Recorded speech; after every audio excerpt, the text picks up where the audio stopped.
Assalamualaikum murid-murid, selamat pagi. Bertemu lagi kita ya dalam kelas PTPR Bahasa Melayu. Baik, hari ini cikgu nak murid-murid buka buku aktiviti Bahasa Melayu Jilid 2, muka surat 11.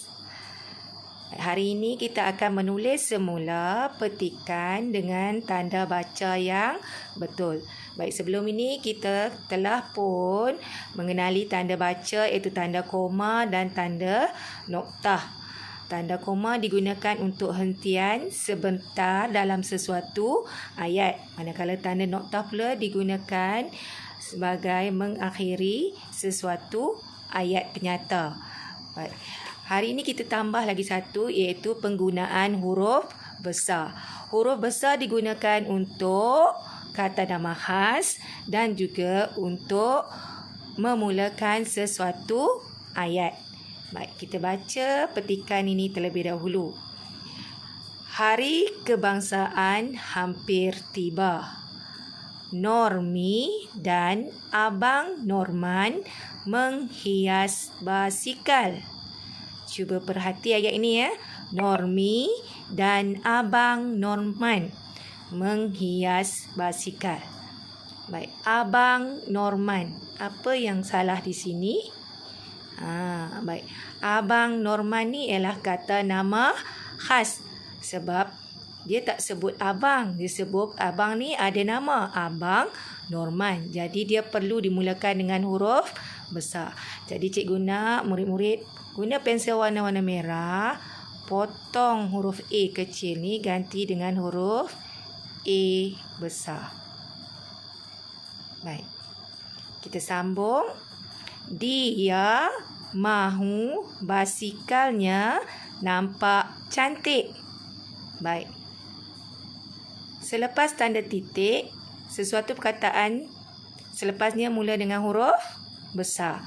Jadi potong huruf D kecil ni ganti dengan D besar.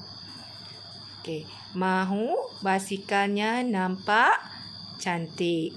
Baik. Kita pergi pula ke perenggan kedua. Normi mengambil jalur gemilang, bunga raya dan tali.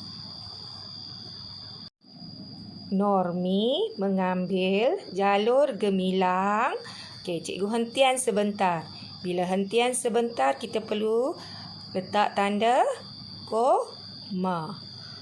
Bunga raya dan tali. Kemudian kita mulakan semula ayat yang baru. Ingat ya, setiap perkataan di mula ataupun di awal ayat mesti mula dengan huruf besar. Baik, di sini dia guna huruf kecil. Jadi salah lah. Jadi kita kena potong huruf D kecil ni. Kita gantikan dengan huruf besar. Okey. Dia meletakkan bunga raya di hadapan basikal. Kita hentikan ayat tersebut. Baik. Bila kita hentikan ayat tersebut, di akhirnya kita kena letak tanda noktah sebagai akhir ayat. Okay, kita sambung. Jalur gemilang pula diikat di belakang basikal. Okay, perenggan ketiga. Normi berasa bangga kerana basikalnya cantik. Baik, di akhir ayat perlu letak tanda apa? Tanda noktah. Baik, selesai kita meletakkan tanda baca yang betul dalam petikan di atas ini, cikgu nak murid-murid salin semula petikan ini dengan menggunakan tanda baca yang betul di bawah, di tempat ni, di tempat yang disediakan, di ruang yang disediakan.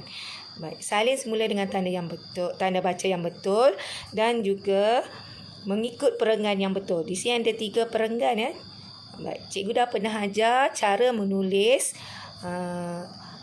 dalam bentuk perenggan ya. Baik.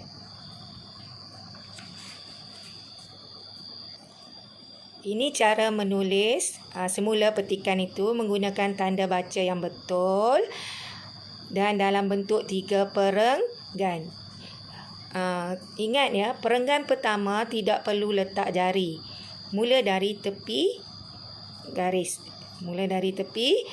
Tulis sampai hujung. Tak muat, ubah garis. Bila kita ubah garis, sama juga mula dari hujung. Sehinggalah habis perenggan pertama, iaitu cantik. Kemudian, selepas cantik, untuk pergi perenggan kedua, kita perlu ubah garis dan letak satu jari.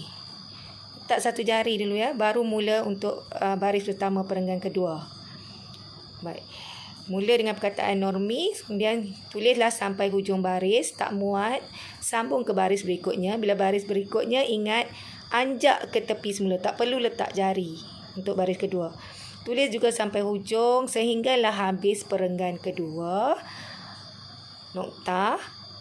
Dan beralih ke perenggan ketiga pula yang bermula dengan perkataan normi. Bila nak pergi kepada perenggan ketiga ni, perlu letak jari juga. Letak satu jari. Ni tanda anak panah ni maksudnya kena letak satu jari. Tulis sampai hujung dan tak muat, ubah garis. Baik. Yang tanda anak panah ni tak perlu buat Murid-murid tak perlu lukis tanda anak panah ni. Cuma ini lambang untuk kamu letak satu jari. Untuk memulakan perenggan. Jadi cikgu harap murid-murid dapat menyalin semula petikan tersebut dengan menggunakan tanda baca yang betul. Tanda baca yang kita betulkan tadi. Baik, itu saja untuk hari ini. Selamat belajar. Terima kasih.